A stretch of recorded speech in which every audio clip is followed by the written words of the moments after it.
Hey, what's up? This is again Bronson back with another one. Uh, this video right here, I am going to be discussing about people experiencing homelessness. It's very big out here in New York. It's very big out there in California. Um, Back when I was going in for my master's degree, I did a thesis on people experiencing homelessness. I can't remember my title, but it was pretty much about people experiencing homelessness in New York City. It's a video that I found from AJ Plus back from 8 years ago on YouTube. So let's just get into it and let's just see one of the main reasons why people just fall into homelessness and are never really are able to get out. So let's look into it. Let's find out.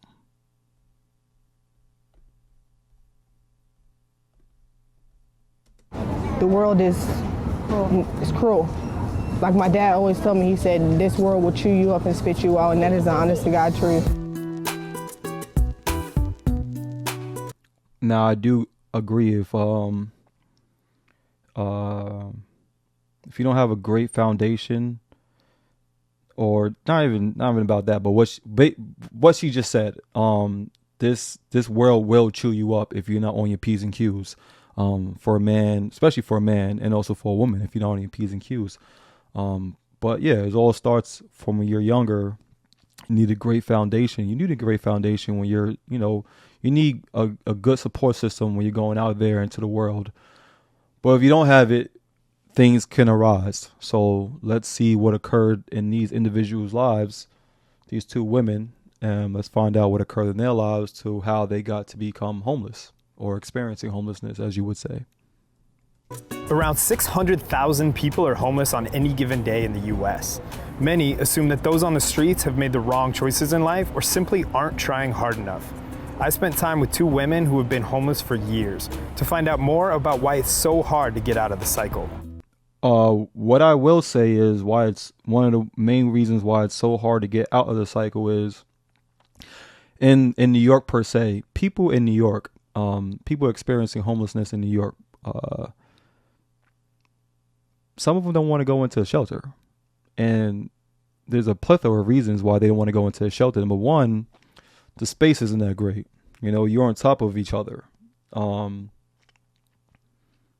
There are sexual assaults that occur there for women, and for men, they have to worry about just other men being violent towards them. So, and also like for women, they have to worry about sexual assaults and people being violent towards them, man or women or other, whatever the case may be. You know what I'm saying? So they got to watch out for that. So they will rather be out in the open in a public space somewhere versus being inside of a shelter because it's already dangerous as it is. However, I know if you do stay in a shelter for a certain amount of time, eventually the system will find you an apartment or whatever the case may be if you go through the process. But most times people can't get through the process because it's so hard to just be in a shelter. But let's continue. What are we sitting on here? This is the bed. What's underneath these blankets? Pallets, wooden pallets, and then cardboard. It's not super soft. No, not at all. That's rough. So they're outside in a tent with pallets under them, cardboard boxes, and on top of all that is blankets or whatever and teddy bears and pillows and stuff so they can just be comfortable. That's tough. That's very tough. And it looks like they're out here in, I don't know, they might be in New York or Philadelphia. So that's rough. It's rough. How did you guys come together to be in this relationship? We were both homeless at the time, and I was going through a crystal meth addiction, and she was going through an abusive relationship. So I saved her from her abusive relationship like she saved me from drugs. Wanting to find out more about the challenges that homeless people face. So that's crazy. So one woman, they're in a relationship. One woman was on crystal meth. And I'm pretty sure if you're on those type of drugs, your priorities are just not straight. And then the other woman that she's with, she was in a abusive relationship. I don't know if it was with a man or another woman. I don't know. I'm not sure. But when you're in those situations, You can't even be there. You can't even be in that household because somebody's being violent towards you. So I get that. But be on the street, the next option is to be on the street.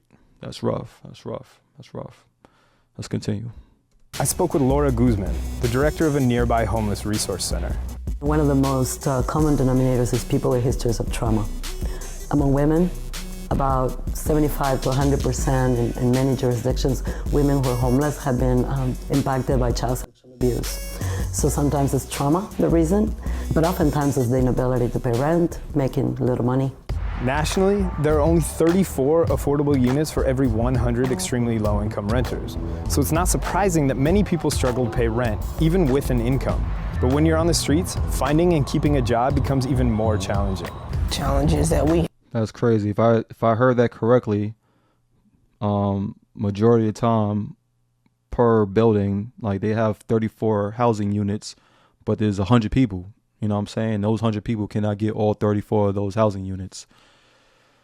Back when I was doing my thesis, one of the things I thought of, what I thought New York City should do, because my degree was in urban planning, and I was all about city planning. So I wanted eventually at some point in time, maybe another lifetime or hopefully in the near future, I can get into working for the city and working for city planning and the housing development department. But what I was talking about in my thesis was that there should be something where people experiencing homelessness can go to a building and not expect to be around others. There should be like one room units, you know what I'm saying?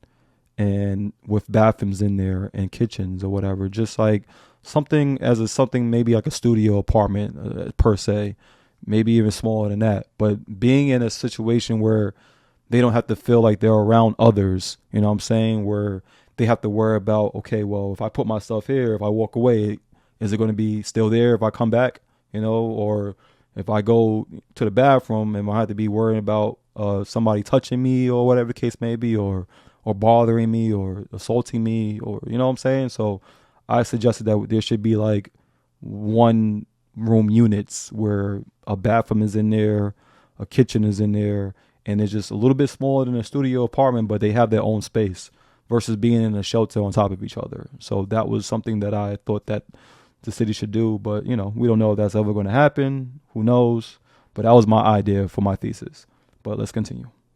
We have lack of sleep, no address, transportation to getting to those different jobs without getting a ticket, not having a working phone. When you're homeless, it's a 24-hour job. You have to walk to try to get a meal. You have to wait for the shower sometimes all morning. You know, if you're sleeping on the streets, that you haven't been hassled and your tent has not been destroyed. When people have this vision that people don't work, actually they're working all day long. What happened with your last cooking job? That's another thing. So if you're experiencing homelessness and you're looking for a job, you have to worry about the clothes you're going to wear. You know, you might not even have the clothes, but you have to find clothes. Then you have to worry about taking a shower. So if you're homeless and you need a shower, where are you going to find it? In a shelter? So you have to go to the shelter, and it depends on the timing. So like, who knows what time you will get a shelter. Another thing is you don't have an address. So, you know, if you're trying to get mail, where is your stuff going to go? Where is your mail going to go? You know, and do you have a cell phone? How are people communicating with you? You know what I'm saying? And where are you going to charge the cell phone? These are things to think about. You know what I'm saying? This is maybe other people don't think about, but these are things to think about. You know, when you're just in the world of homelessness, you have to realize that, hey, look, these people don't have the communications that we have. I have computer.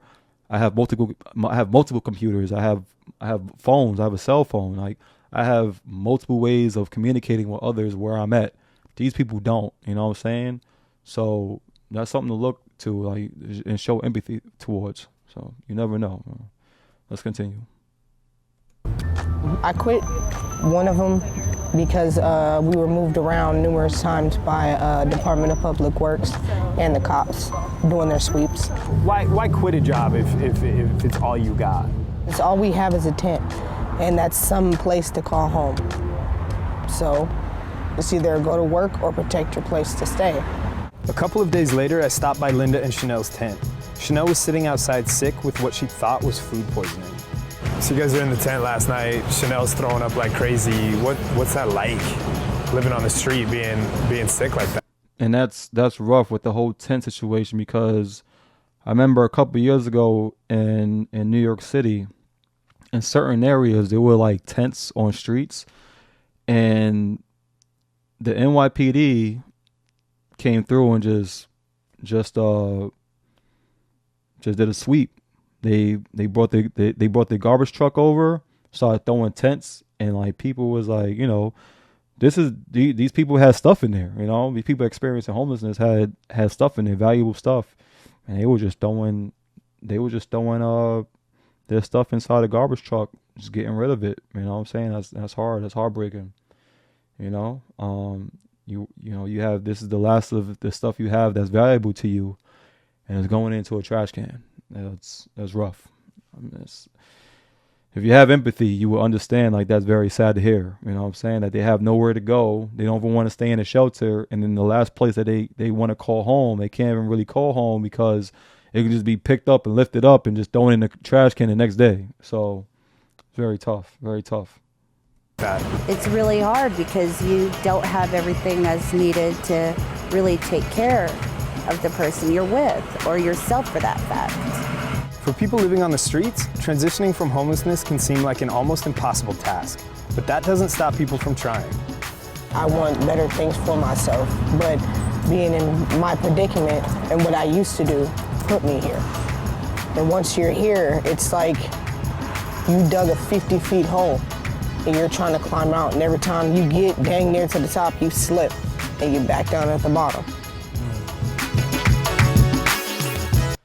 You know, what I will say is that if you have someone you can go to, or just like, or you just, if you're just talking to somebody experiencing homelessness and you're out there in the street or whatever, and you notice them and you say, hey, is there anybody you can go to? If there's somebody they can go back home, or just, they can stay somewhere for a couple months, and hey, look, you need to get back on your feet, stay with that person, and that person allows it, and they're able to really build themselves up, by all means, we should start getting people to push from just like getting from outside to inside, and saying, hey, look, if you can find somebody that can help you get back on your feet, start there, and then hopefully they can get on their P's and Q's and start working at some hours and getting jobs and stuff like that, and do whatever they can to really, you know, get back on their feet and survive this world, man. But this is something I wanted to show you guys.